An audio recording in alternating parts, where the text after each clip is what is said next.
Good evening. Welcome to Let's Talk with Dr. Shanessa Fenner. I'm, of course, Dr. Shanessa Fenner, and I'm very, very excited today to have a very, very special guest here in the studio with me, Police Chief Troy McDuffie. How are you doing this evening, Mr. McDuffie? Doing great, doing great. Good, good. I want you to first start off by telling the audience a little bit about yourself. Well, I'll try to keep it brief. Again, my name is Troy McDuffie. I'm the Chief of Police for the town of Spring Lake. Okay. I'm a 27-year law enforcement veteran. Of course, I took over the Spring Lake Police Department about 3.5 years ago after the turmoil that the department was embroiled in. Prior to that, I was the Chief of Police with Red Springs for 3.5 years. Okay, so you're from Red Springs, that area? No, ma'am. Okay. I'm actually from Fayetteville. Okay. But prior to that, I was 3.5 years as the Chief Deputy in Hope County. But my law enforcement career, I started with the Fayetteville Police Department. Excuse me.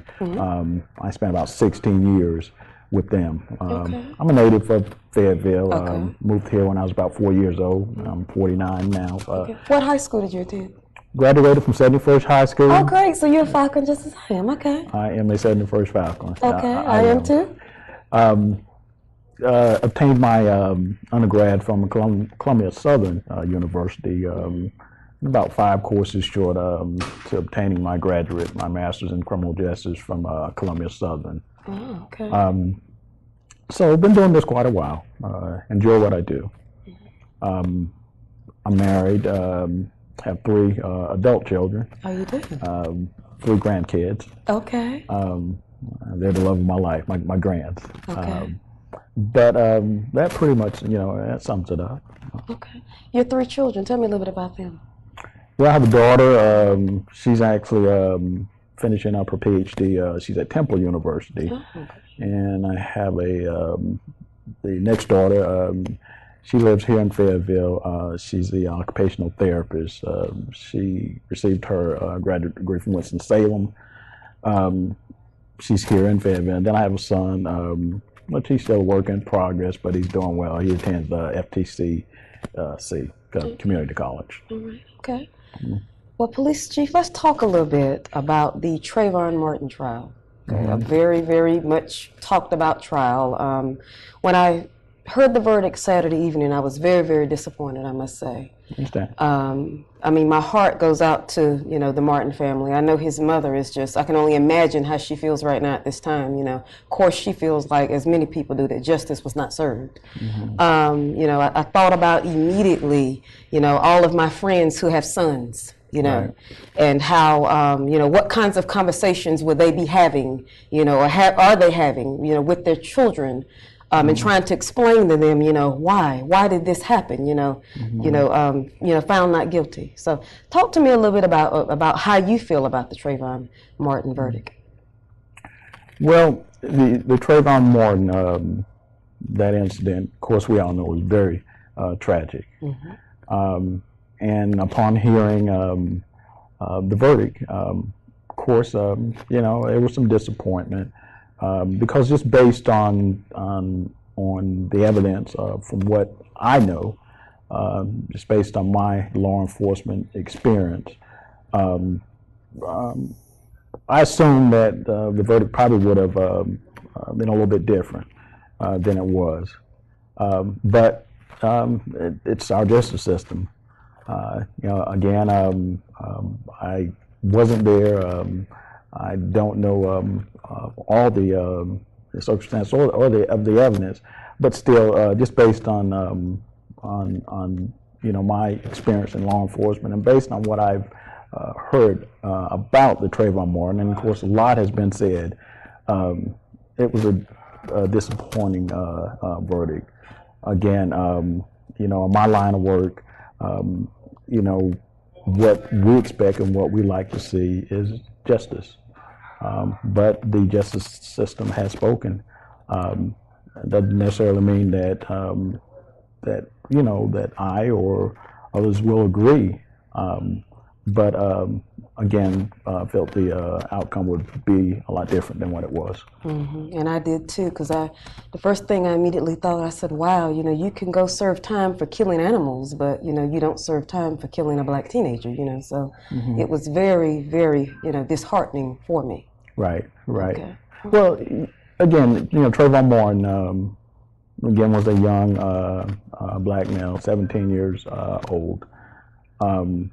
Based on the evidence that, was presented, this young man was on his way, to the store when this altercation, the confrontation occurred. And he's no longer here at 17 years of age. It's just very tragic. He had his whole life ahead of him. The operator, told him to, told Zimmerman to leave it alone, Right. And, and if he would have left it alone and followed what the operator said, Trayvon would be, living today. That is just basically how I feel and how I see things. I think, that's probably, what dwells on most people's mind. Now, there's a lot of other factors, involved when it comes to the law. And again, I've been through many cases, or been involved in many cases where the verdict, that the outcome was different and disappointing and unexpected. But in law enforcement, for us, we just we come to accept it.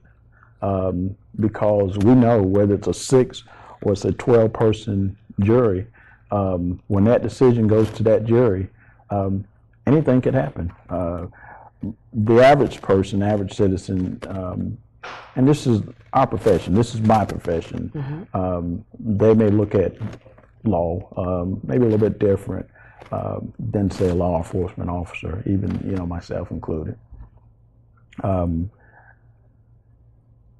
We know that, and I tell my investigators, again, even if it's a case that it's a clear cut, this person's guilty, of this offense, still, it's our responsibility, it's their responsibility to tie that case up, to leave, no tables unturned, and to present, their findings to the district attorney's office so that they, present a airtight case. And even with that, it's the prosecutors, it's their responsibility then to convince the jury that, hey, this person is guilty of that crime. But I wasn't surprised. I was not totally surprised by the verdict because, again, I've been doing this, for 27 years, and I've seen cases that have been really airtight, and the verdict does not turn out as you would expect. Okay. Now, Chief, I want to talk a little bit about whenever a police officer stops a car. Okay. What should the procedures be? Of course, we hear all the time on the news and read in the paper about someone was stopped and they searched the car and the person didn't give them permission. And, talk to me a little bit about how, if someone stopped, what's going to be said, what's the correct procedure? Can you tell them, no, you cannot check my car, Just talk to me a little bit about that.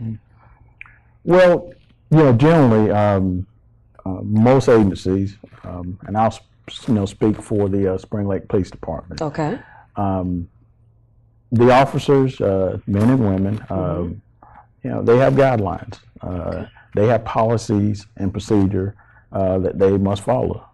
These policies and procedures is what I expect them to follow. I'm real big on leadership and guidelines, letting a person know, okay, this is what you are supposed to do, other than just looking back at their training. But getting to your question, if a person is stopped, an officer pulls a person over, generally the officer is going to approach, and the first thing that should come from the officers, their mouth is, let's say, your driver's license and your registration. They're going to want to know, who you are and they want to know, okay, you know, are you driving illegally? Now, if you were the individual, just, you know, put yourself, I mean, just comply. There are times when the person, especially if they feel like they haven't done anything, they're immediately, well, what did you stop me for? I would encourage, you know, a person that's been stopped, you know, just listen to the officer's instruction and provide them with the driver's license and the registration.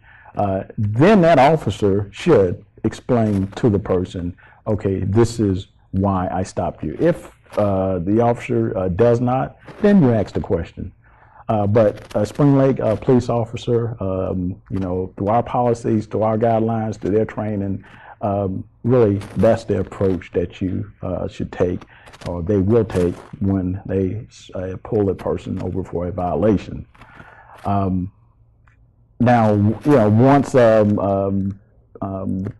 person, you know, you've informed the person, or once they have informed the person, you know, why they're stopping them.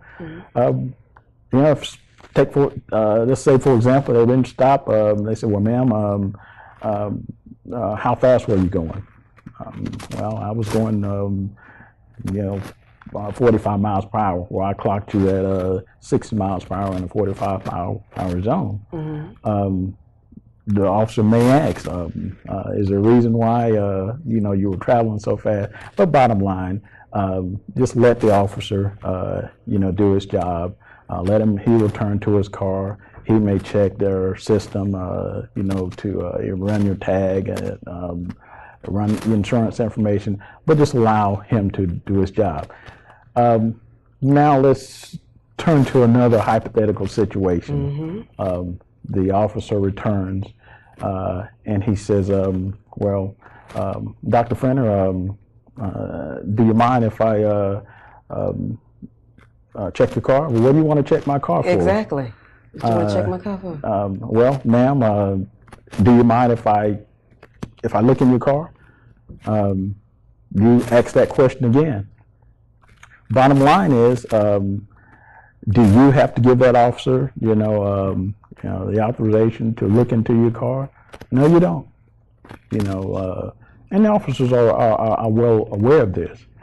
Generally, unless they have probable cause, and normally, typically, you know, if they're going to tell you to step out the car and they automatically start searching your car, they better and should have a legitimate reason.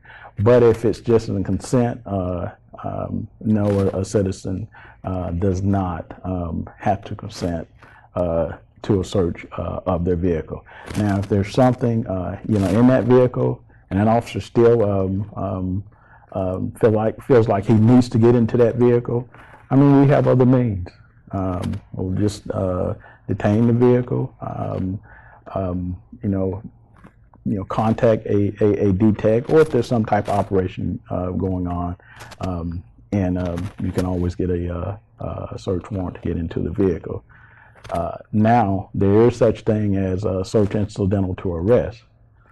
Now, if, you know, take for example, the subject that was pulled over, they have a revoked license, or for some other reason, the officer has a PC to place that person under arrest. Then the officer, they can search that car incidental to arrest. Okay, because there was a situation, a friend of mine called me one evening. He was very upset, and he was like, the police just pulled me over. I said, for what?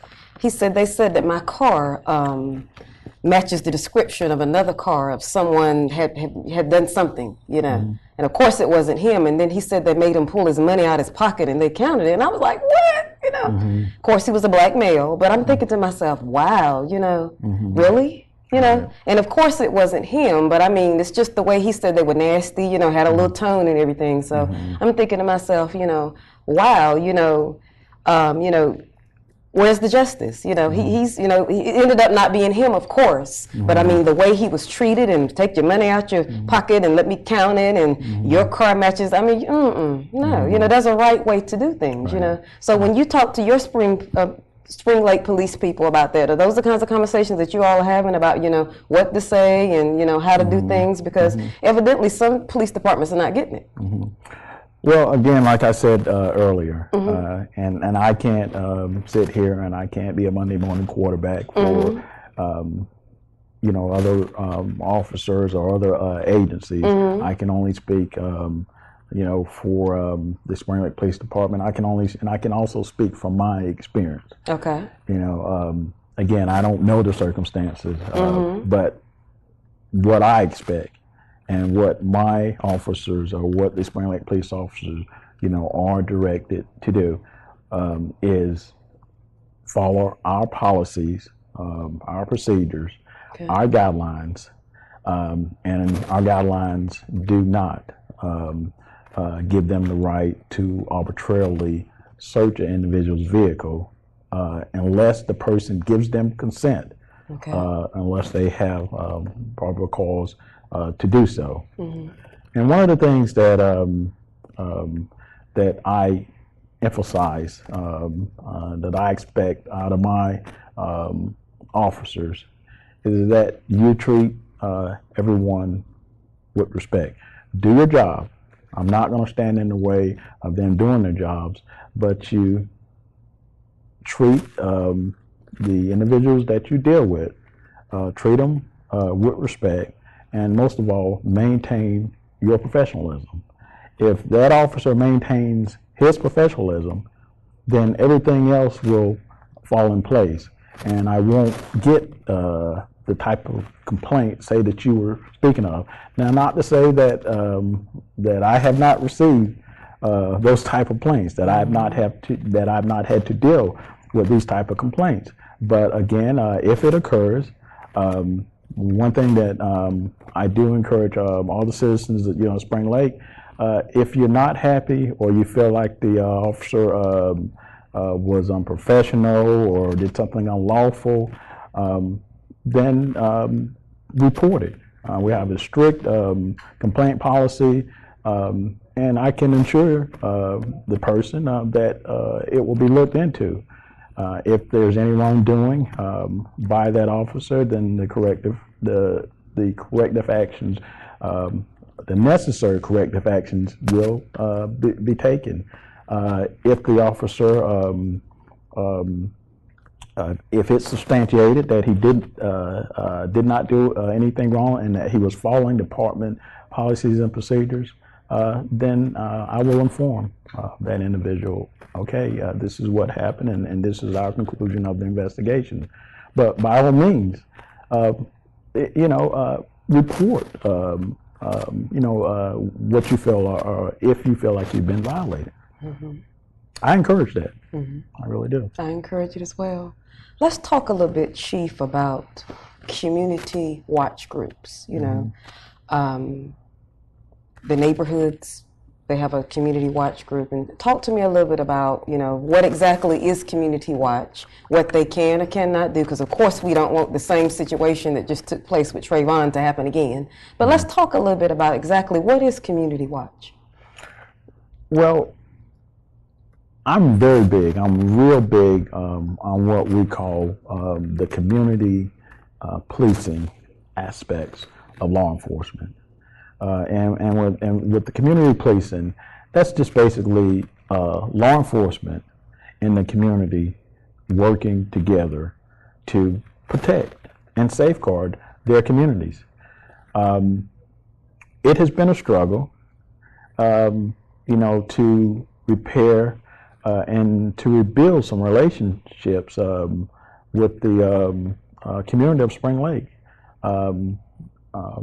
Because of some of the past problems, but again we're past that, and I commend the Spring Lake community because I feel like the department and the community that we have a great working relationship, and community watch programs are all a part of community policing. It's all a part of the law enforcement agencies and the community working together.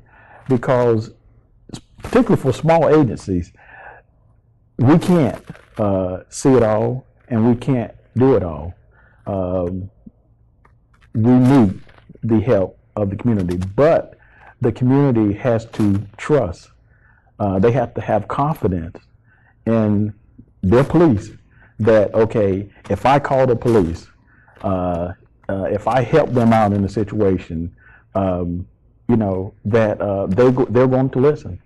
And we really depend on that when, from the Spring Lake community. And they have responded. But community, I was speaking with an individual several days ago. Community watch is exactly what it says. It says community watch. Without a gun. Again, yes. Without a pistol. Community watch is community watch without a pistol. Community watch is community watch. Okay. I do not expect, and we do not encourage citizens to get involved or to engage an individual if they see this person and they feel like he's doing something illegal. And we always discourage that. That's our responsibility. We ask that, hey, you call us, let us know what's going on, and let an officer come out there and let that officer assess the situation real shortly.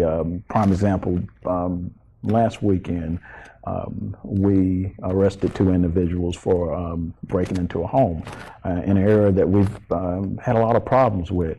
Well, a little bit of luck, some good work by the detective. But the main thing was the community, the neighbor. She saw these individuals coming out of a home. Okay. She knew that the person that lived in that home was out of town, and it was odd that they're walking out with a 60-inch television. But she didn't. She did exactly what she was supposed to do. She called us. And we were able to respond. We were able to go out to that area. Long story short, we ended up apprehending both of these individuals. And one of the individuals we had just arrested about 3 months ago, and we felt he was responsible for a lot of the problems that we've had of lately with vehicle break-ins, with homes being broken into. So. That's just an example of how effective, say, community watch, community policing is, because had she not contacted us, these individuals, they would have been successful in breaking into this victim's home, and they would have continued to do what they were doing until they were stopped. And generally, those that go out and break the law, particularly breaking into folks' home, they keep doing it until they're caught, even when they're caught. And if they were released back into the community, they will continue. Not all, but we do see that quite often they will continue until they're locked up and incarcerated so that they can't do what they're doing. Okay. Currently, how many officers do you have in the Spring Lake area? I have 29 officers sworn, myself included. Okay. When I took over the agency a little bit of 3.5 years ago, I had 8 officers. Wow, so from 8 to 29. Yeah, 8 to 29. But of course, the department was shut down, and the department did not have any policing authority at that time. So it's a process of, I've spent 3.5 years. We have rebuilding the department, regaining all the police powers, and we're at a point now where the Spring Lake Police Department has full police powers, and the past is behind us. But from 3.5 years ago, we had 8 officers, and we're at 29 now, and that's what the department is authorized. Okay, now what kinds of things have you put into place in Spring Lake to make sure that crime is decreased and, to help the citizens feel safe? Well, one of the biggest things that I feel like the department was lacking, and probably what may have led to some of the problems and the turmoil, again, is that relationship with the community. Under leadership, again, I'm real big on leadership, and it's my responsibility to ensure that there are policies and procedures, that there's a structure. And through all that, that's how we've built that department. The department, we generally have 4 squads. There's a sergeant, 3 officers per that squad, and there's a watch commander in place. The department now has a traffic unit. We now have in place a community watch officer who he sort of shares his duties with code enforcement. Again, and I think one of the things that we've done, and hopefully the citizens, will agree, is just increased our police presence. And I think those things, have gone a long way, engaging the department more with the public, with the community. Again, I think has helped in the successful rebuilding process with the Spring Lake Police Department. Okay. Now, how many men and how many women do you have in your staff? Off the top of my head, we have, out of the 29, we have 3 female officers. Oh, only 3? Only 3, and that's good for a small department. Female officers, sometimes it's tough recruiting, and remember, we are recruiting against the Fayettevilles and the Cumberland counties. But we have 3 female officers, and that's those stats against other small departments. It's pretty good. We have a very diverse department. Again, male, female, black, white, Hispanic. We even have a female officer that she speaks 7 different languages. She's from originally born in Poland. Okay. So again, a very diverse department to go along with the Spring Lake community. Spring Lake is a very diverse community, and I think it's great that the department that protects and serves them is diverse also. Okay. Chief, I want to thank you so much for being on my show. Let's talk with Dr. Shanessa Fenner. Would you like to give anyone your contact information in case they want to call you and become a police officer? Yeah, again, yes, my name's, Troy McDuffie. You can reach me at 910-436-0350. Okay. Again, any concerns, any problems, also, call that number. We try to be a very transparent department. So again, if there's a problem, even if I can just, says, please contact me. Okay. Thank you, viewing audience, for tuning in to Let's Talk with Dr. Shanessa Fenner. I'll see you next time. Good night.